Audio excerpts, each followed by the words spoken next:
Berkas 3 tersangka korupsi BBM truk sampah DLHP Ambon dilimpahkan ke pengadilan.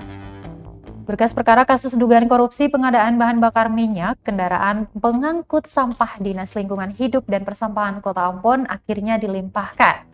Kejaksaan Negeri Ambon melimpahkan berkas korupsi anggaran tahun 2019 tersebut di Pengadilan Negeri Ambon pada Selasa 21 September 2021. Kasih Pidana Khusus Kejari Ambon Ruslan Marasabesi menyebutkan berkas yang dilimpahkan milik 3 tersangka dalam kasus tersebut. Mereka diantaranya Lucia Izak selaku mantan Kepala Dinas DLHP Kota Ambon, Moritz Yanita Bakesi selaku Kepala Seksi Pengangkutan Bidang Kebersihan yang juga berperan sebagai pejabat pembuat komitmen, serta Riki M. Syauta, mantan Direktur SPBU Belakang Kota. Disebutkan selain pelimpahan berkas, pihaknya juga melimpahkan barang bukti berupa dokumen dan sejumlah uang tunai. Marasabesi mengatakan setelah pelimpahan, pihaknya akan menunggu informasi penetapan jadwal sidang dan majelis hakim yang mengadili perkara. Sebelumnya, ketiganya berstatus tersangka sejak Mei 2021 lalu. Mereka baru ditahan pada 27 Agustus di 2 rumah tahanan yang berbeda. Lucia Izak ditahan di Lapas Perempuan Ambon, sementara Syauta dan Tabakesi berada di Rutan Ambon.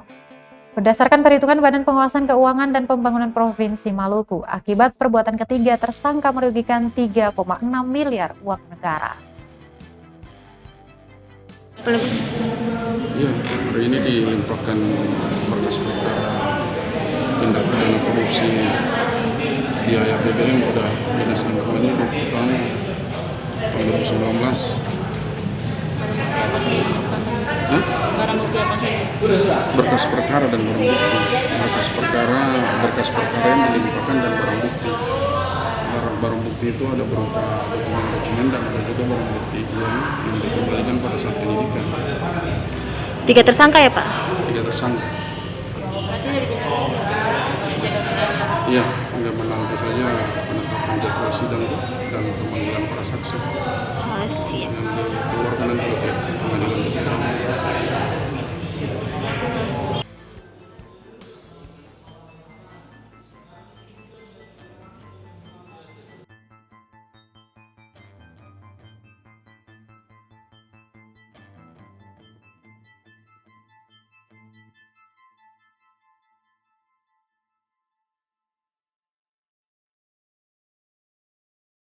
Terima kasih sudah nonton. Jangan lupa like, subscribe, dan share ya.